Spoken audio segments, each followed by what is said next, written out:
Hey folks, if you caught my video last week about the ASRock Vitality X370 ITX motherboard, you will know that I've pretty much fallen in love with this ITX form factor.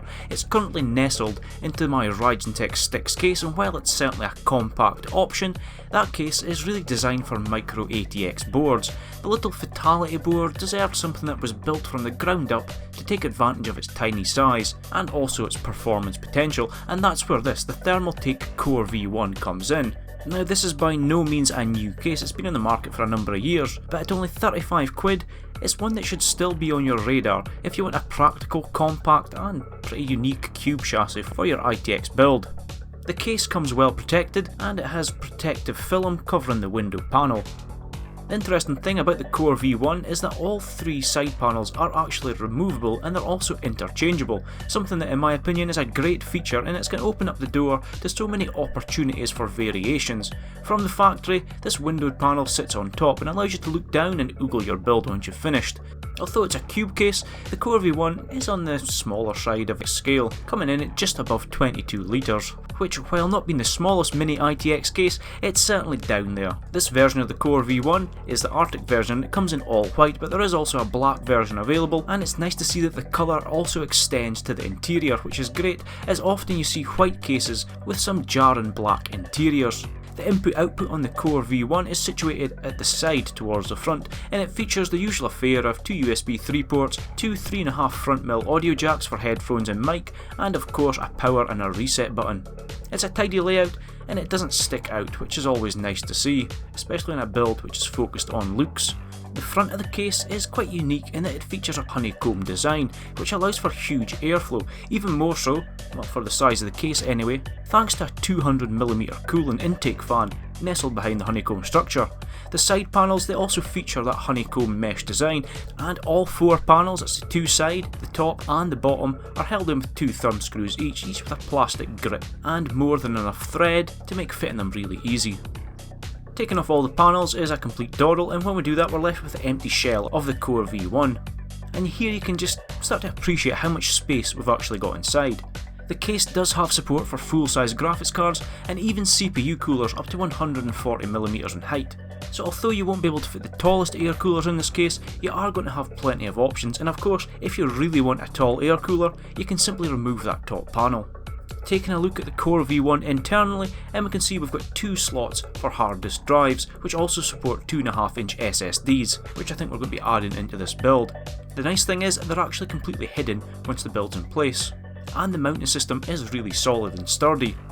Now I'm sure you've already clocked it by now, but the Thermaltake Core V1 is actually designed to mount the motherboard horizontally instead of the traditional vertical stance. And it's a really nice look, and it's actually the perfect layout if you're looking for a really cheap bench table, as the layout is great if, like me, you're continuously swapping out graphics cards.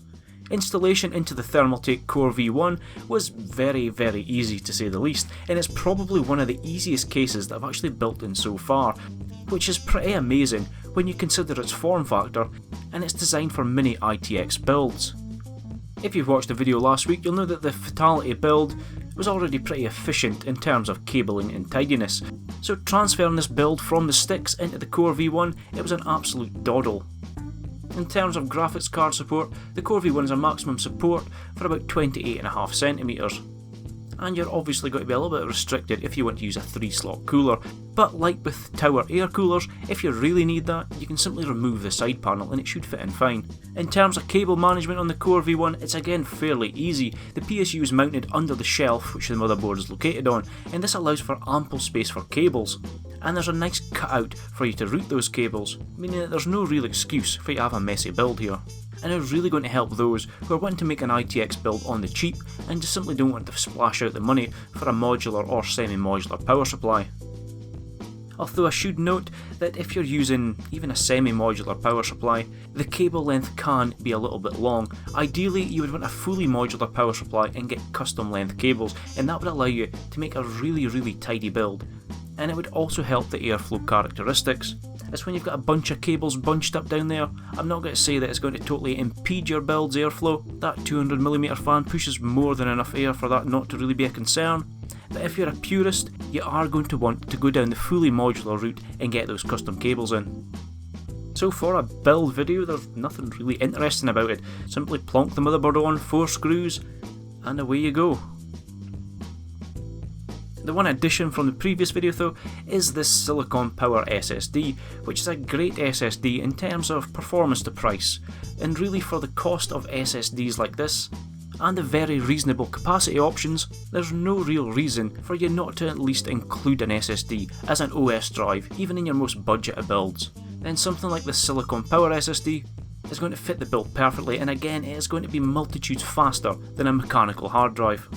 With the build complete, you can see what I mean about there being ample space inside, and you've not really got to worry about your components getting too hot, because that 200mm fan up front pumps out enough air. There is space on the back of the case for 2 80mm fans, but looking on forums and on Reddit, there seems to be a lot of people that are simply just drilling holes or using zip ties and getting a bigger fan in there to help with exhaust.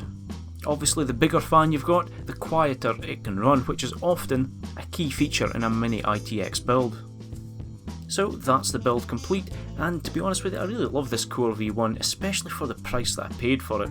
It's a really strong design, and it offers quite a lot more than a lot of other ITX cases that I've previously considered.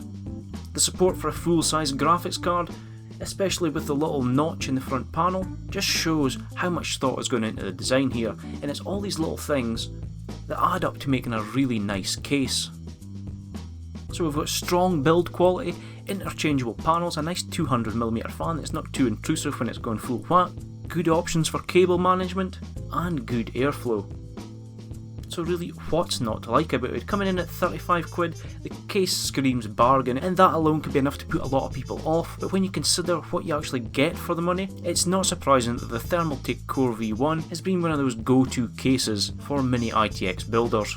So that's it for this build. This is going to become the new test bench for all graphics benchmarks going forward. The fact that we can fit a full-size GPU in there, and it's so easy to change components in, coupled with a really cheap and cheerful Ryzen 3 processor, means it's a perfect candidate for benchmarks. But that's it for me today, folks.